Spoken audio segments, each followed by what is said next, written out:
Hello, I'm Matthew Bannister. Thank you for downloading this episode of Last Word from BBC Radio 4. For more information about the programme, please visit bbc.co.uk/Radio 4. On Last Word this week, the fractured childhood of Unity Spencer, daughter of the painter Stanley Spencer. Also the founder of the Everest Double Glazing Company, Lewis Golden, the piano tuner to the stars, John Butler, and one of the last surviving Spitfire girls, Joy Lofthouse.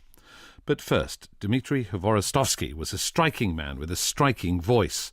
The Russian baritone, known to his friends as Dima, played many leading roles in the world's opera houses and always stood out for his mane of silver hair and handsome appearance. He was particularly renowned for his performances of Russian repertoire. We spoke to the musical director of the Royal Opera House, Antonio Pappano, and to the critic and broadcaster Norman Lebrecht.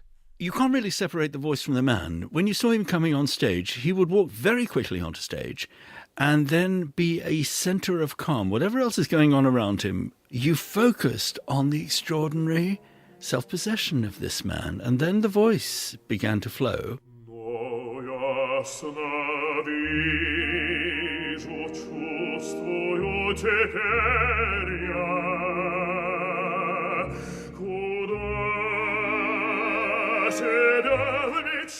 With the matinee idol good looks, this silver mane of hair, which is very unusual, his direct communication to the audience.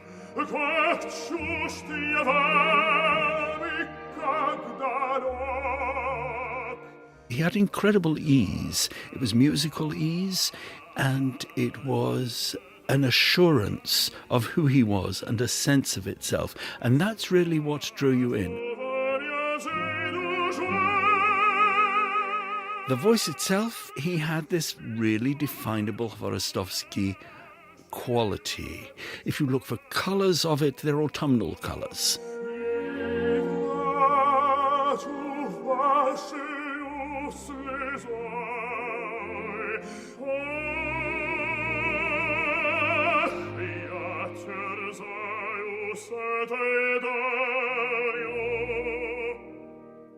Dima loved to perform. I think he was hungry to perform. And when other members are in the cast performing with him, they naturally have to up their game. I wanted to be a performer. I wanted to express my heart, express my feelings since I was 17. My grandmom taught me how to perform. She used to push me. You remember those songs her. she taught you?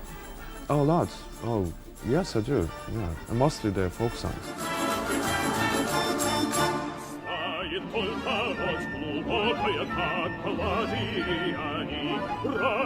He came from a Siberian town, Krasnovorsk.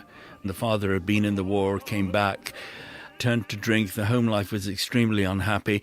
There's nothing to do in a place like Krasnovorsk, so he started hanging out in the street and got in with gangs. Then I think it was his grandmother who said, you need to do something with the voice, and she found him a teacher, and her name was Ekaterina Yofel, and she was his only teacher. And he said of her, cynical, honest, possessive, powerful, and tough. She puts him in for a couple of competitions in Russia, which he wins, and then, this is the very end of the Soviet Union, they sent him to the BBC Cardiff Singer of the World competition. And there's the man of the moment, DmitriHvorostovsky. Next, music from his own country, from Tchaikovsky's Queen of Spades. It was set up for a Welsh win. Bryn Terfel was the national favourite. I mean, it was obvious to everyone Bryn was going to win. And then DmitriHvorostovsky comes on stage and completely blows everyone away.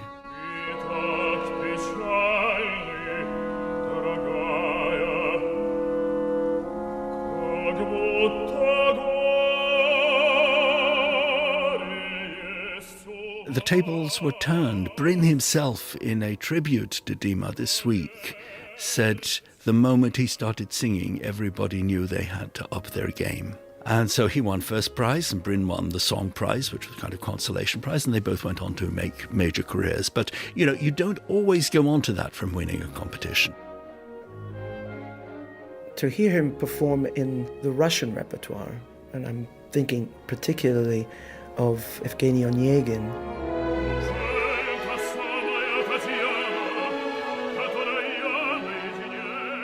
this almost supercilious arrogance that he had, and then this pathetic quality at the very, very end, where he sees all his mistakes and asks for forgiveness. And it's quite a journey to watch an artist go through that. And I think perhaps only a Russian can really understand, somebody who's grown up with that all his early life, understand that to that degree. It was a wonderful, wonderful performance.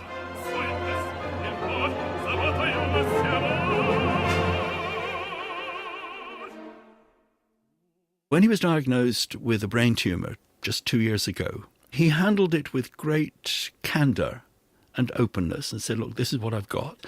But he also decided that he was going to have his treatment here in London, not do what rich Russians do, which is go to Germany, not do what the rest of the clever money is, which is go to Cleveland or New York. He was going to stay here because he wanted to be close to the family, because the family was really the heart of him.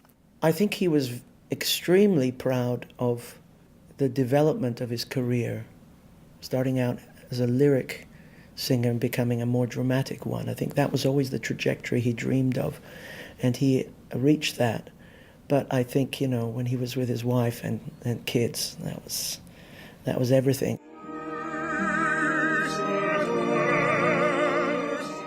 He does this marvellous duet with Jonas Kaufmann, and you look at the two of them together, and Kaufmann is really giving it his all. Hvorostovsky is also giving it his all, but he's totally calm. He's totally within himself, and the sound that they make together is something we're going to treasure for the rest of our lives.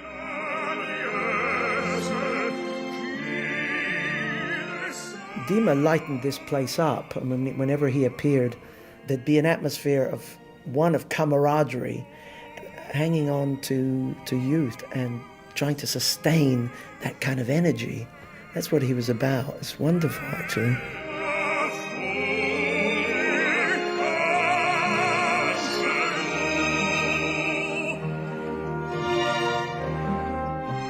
The voice of Dmitri Hvorostovsky, who's died aged 55.